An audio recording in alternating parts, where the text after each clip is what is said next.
Well, I think there's been a great deal of new information that's come out about chronic opioid therapy in the last couple years, and so we know now more about the risk factors in patients who may be good candidates for naloxone. So there would be patients on higher doses of opioids. What higher dose really, what the cutoff is, that's kind of controversial. It could be 100 morphine equivalents or 200 morphine equivalents.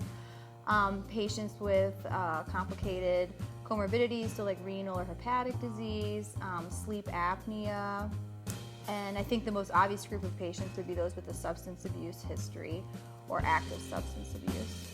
I think that was pretty comprehensive. I guess maybe considering patients who have liver or hepatic dysfunction as well, that might alter. Benzos. And concomitant benzodiazepines, so patients who are on opioids and benzos, that increases their risks of opioid overdoses.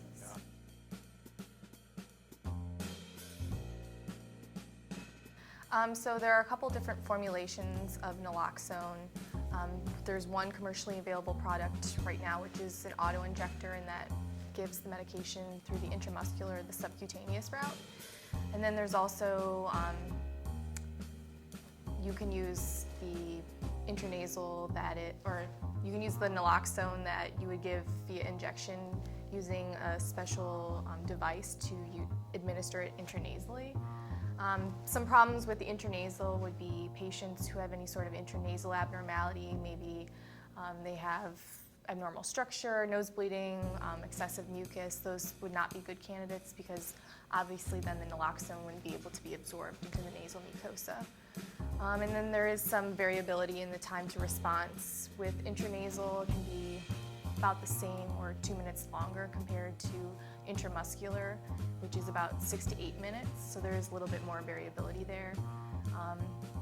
Now, intramuscular, that product was specifically developed to be administered by that route. We have some better numbers on kind of the time to response. And there's not kind of some of those contraindications or limits in terms of administration with that product. So I guess in terms of selecting a route of administration, which is kind of what our debate is kind of focusing on, what our topic is focusing on, it's really patient and provider preference, but taking into consideration some of those potential contraindications with the intranasal route of administration. Or if you look at it from the intranasal side, maybe that may be more appropriate for patients who are needle averse or scared of needles. Maybe their family members aren't comfortable manipulating needles. Or maybe there's a very great concern for like transmission of bloodborne pathogens. That would be another reason to potentially consider the intranasal naloxone. So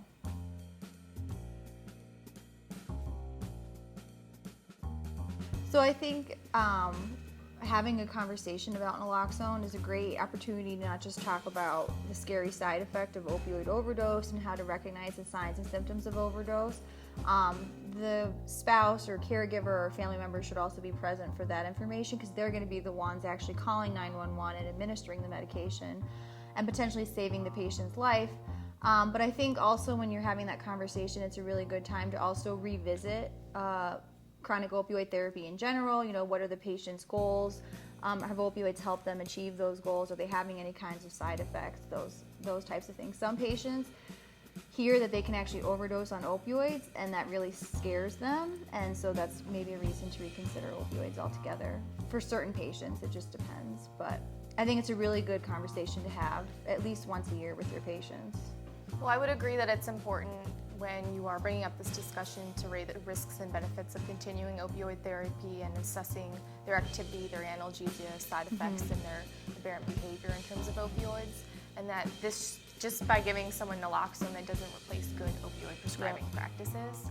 And also she mentions a lot of the counseling points that you want to give ahead of time. It's not just give someone, here's some naloxone, but also spending that time to educate them about signs and symptoms, risk factors, what it is, what naloxone is, and taking the time to have that discussion. It's not just, here's this kit, you're taking care of.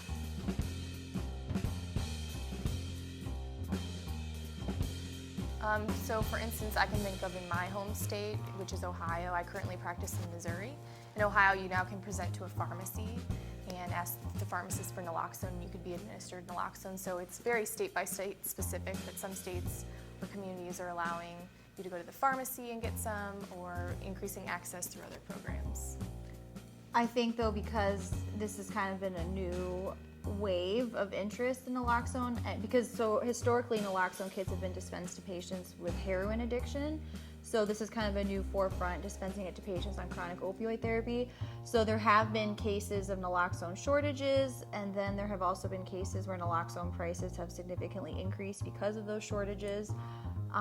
What the current landscape is, I'm not 100% sure, but that's what's happened in the recent past. But I think from what I've also heard, we've heard chatter about it at Pain Week, that there is, so right now the only commercially available formulation of naloxone for dispensing from the pharmacy is the auto-injector, but there is talk of the intranasal naloxone becoming commercially available at some point. So I think those are some of the things that are in development as we speak, probably.